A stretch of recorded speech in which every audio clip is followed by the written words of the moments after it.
Bright Duty. Every student matters.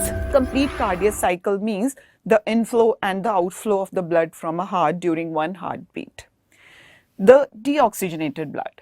What does it mean?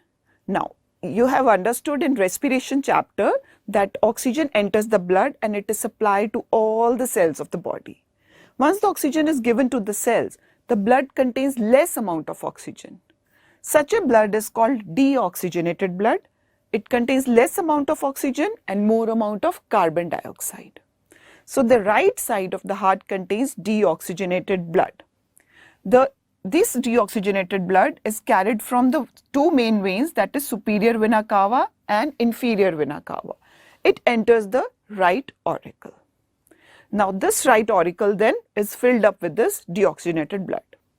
At the same time, the pulmonary veins which carry the blood from the lungs, they carry oxygenated blood which contains more amount of oxygen. They are coming directly from the lungs. So these two veins, pulmonary veins, carry oxygenated blood into the left auricle. So the right side contains deoxygenated blood while left side contains oxygenated blood. So this septum separates the deoxygenated and the oxygenated blood. There is no mixing of deoxygenated and oxygenated blood for better efficiency. Now, these two auricles get filled up at the same time, simultaneously. The left auricle from superior and inferior vena cava, while left auricle receives blood from pulmonary vein. Now, once they are filled up, both the auricles contract at the same time, simultaneously.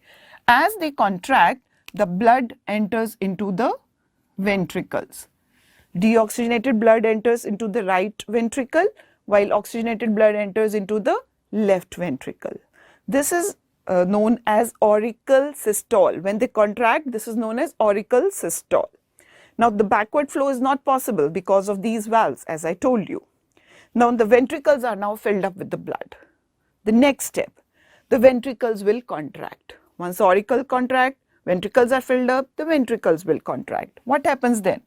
The blood from the right ventricles is supplied through pulmonary artery to the lungs. This is deoxygenated. It is supplied through pulmonary artery to the lungs where it gets oxygenated.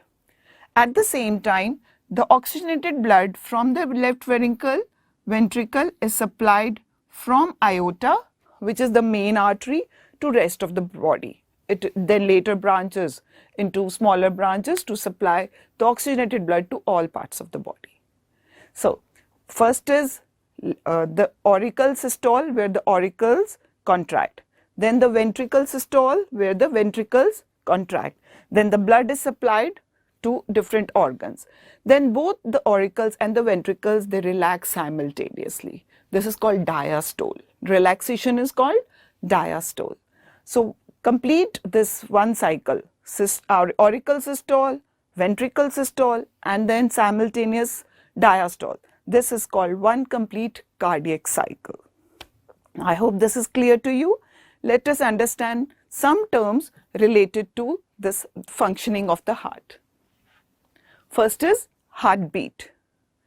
As I told you, heart rhythmically contracts and relaxes to create a pumping activity. This rhythmic contraction and relaxation of the heart is called heartbeat. An average heartbeat is around 70 to 72 beats per minute. So each cardiac cycle takes about 0.8 seconds.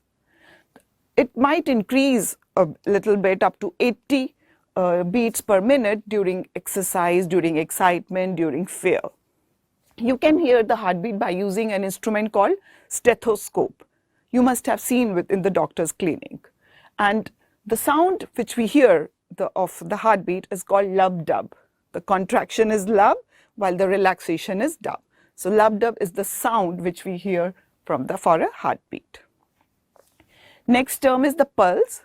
Although it is similar to heartbeat, but we can feel the throb of our heartbeat on some superficial artery like on the wrist. So you must have felt it. This is known as pulse rate. The number of pulse or the beats which you hear per minute is called the pulse rate, which is actually equal to the rate at which the heart is beating. And the next term is blood pressure. As the heart is pumping the blood into the artery, the blood flows with some pressure. So this pressure exerted by the flow of the blood into the elastic artery is known as blood pressure. It is measured in the unit of millimeter of mercury, that is mm of Hg. So the ideal blood pressure should be 120/80, that is systolic and diastolic blood pressure. If this blood pressure is more than this, let's say 150/100, we call it high blood pressure or hypertension.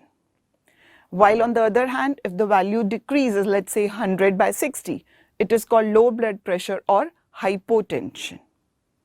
We can measure the blood pressure by using an instrument called sphygmomanometer.